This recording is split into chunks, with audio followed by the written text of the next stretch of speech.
In just 9 minutes, dive into the most shocking moments from Joe Rogan's raw and revealing conversation with Amanda Knox. Discover how she forgave the man who ruined her life, the stupid theory that got her jailed, and how the media humiliates women like her. These 10 must-hear takeaways cover justice, trauma, power, forgiveness, and the lies we still believe. Takeaway 1. Amanda Knox was falsely accused of murder. Amanda Knox was a 20-year-old American student studying abroad in Perugia, Italy, when her roommate Meredith Kirscher was found murdered. Despite having no prior criminal record and no motive, Amanda was arrested and later convicted by Italian authorities based on a flawed investigation. The police quickly assumed the break-in at the house was staged, which led them to conclude that someone inside the house was involved. Amanda was ultimately sentenced to 26 years in prison and spent 4 years behind bars before being acquitted. The real killer, Rudy Goody, had a history of burglary and left DNA all over the crime scene. Yet Amanda and her boyfriend were charged as co-conspirators. Amanda said, "Someone broke into my home and raped and murdered my roommate, and then I got thrown into prison." For example, Amanda pointed out that the prosecution believes she was in a sexual relationship with both her boyfriend and Rudy Goody, despite there being no evidence or witnesses supporting that bizarre theory. Now let's move to the next takeaway. Takeaway 2. The media twisted Amanda into a villain. From the start, the media played a huge role in shaping public opinion against Amanda. Tabloids across the world painted her as a femme fatale, branding her with names like Foxy Knoxy and crafting a fantasy of a jealous, promiscuous killer. This narrative was pushed hard in headlines, ignoring facts and evidence. The media made her the face of the crime while minimizing or ignoring the actual killer's role. Amanda reflected on how deeply this narrative damaged her life, stating, "The truth didn't matter. They cared about the story." For example, Joe and Amanda discussed how this kind of media portrayal is similar to how Monica Lewinsky was vilified during the Clinton scandal, while the man in power was shielded and later celebrated. Now let's move to the next takeaway. Takeaway 3, her own prosecutor became an obsession. One of the most shocking parts of Amanda's story is her relationship with the prosecutor who put her in jail. Rather than hating him from a distance, she reached out to him years later, determined to understand how he could believe she was a killer. She wanted to know why he looked at a young girl with no history of violence and saw a murderer. Amanda described their conversation as emotional, even revealing that he said to her, "I have never felt more seen."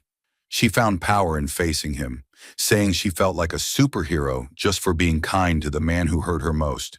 For example, Amanda explained that instead of demanding an apology, she opened their conversation by saying, "Maybe your intention wasn't to hurt me.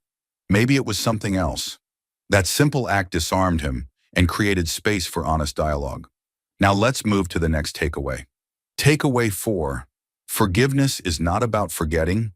Amanda's journey of healing does not mean she ignores what happened to her. She still carries anger, sadness, and frustration, but she chooses not to let those emotions destroy her from the inside. She says that forgiving her prosecutor or talking to him does not mean excusing what he did. It just means she refuses to let hate define her. Amanda explained that forgiveness isn't always about saying, "It's okay." Sometimes it's about acknowledging someone hurt you while still choosing not to let that hurt own your life. For example, she said, "I don't wish suffering on you. I don't." That simple sentence showed that she had found peace, even while still fighting for justice. Now let's move to the next takeaway. Takeaway 5, being hurt does not mean you stop caring. Even after going through years of hell, Amanda never lost her compassion.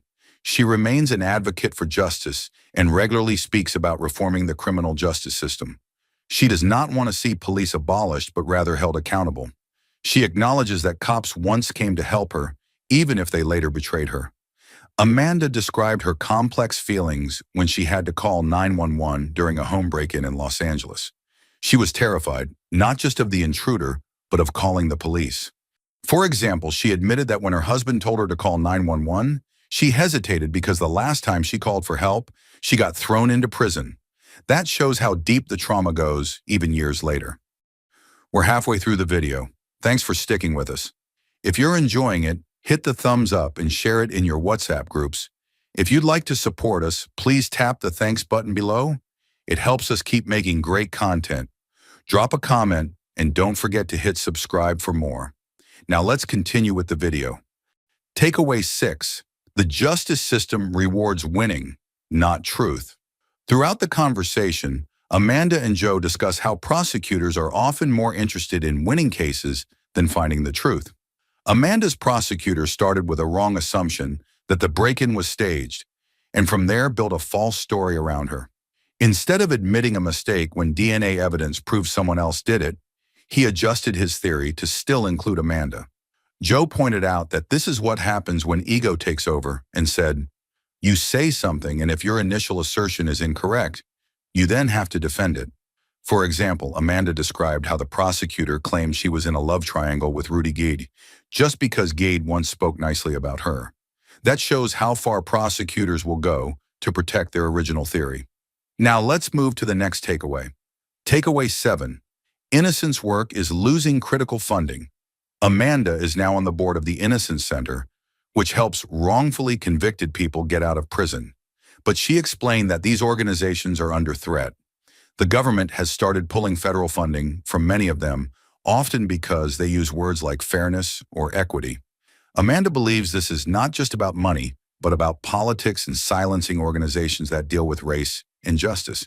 She said, "You'd think they would be interested in supporting organizations that clean up the messes of the criminal justice system. Apparently not." For example, she mentioned that many innocence groups were lumped into so-called DEI camps and penalized just for using the word fair. Now let's move to the next takeaway. Takeaway 8. The system protects itself over the truth. Even after being exonerated of murder, Amanda is still convicted in Italy for supposedly slandering her former boss by naming him under police pressure. That means Italy legally believes she was at the crime scene, even though all physical evidence says otherwise. Amanda explained that her coerced statements, written during hours of intense police pressure without a lawyer or interpreter, are still being used against her 18 years later. For example, when she tried to clear her name using a ruling from the European Court of Human Rights, Italy overturned it and reconvicted her, using her own retraction as proof of guilt. This shows how legal systems sometimes care more about saving face than finding the truth. Now let's move to the next takeaway. Takeaway 9. The media is addicted to female humiliation. Amanda and Joe talk about the obsession media has with bringing down attractive women. Amanda was portrayed as promiscuous, immoral, and dangerous simply because she was young, American, and had a boyfriend.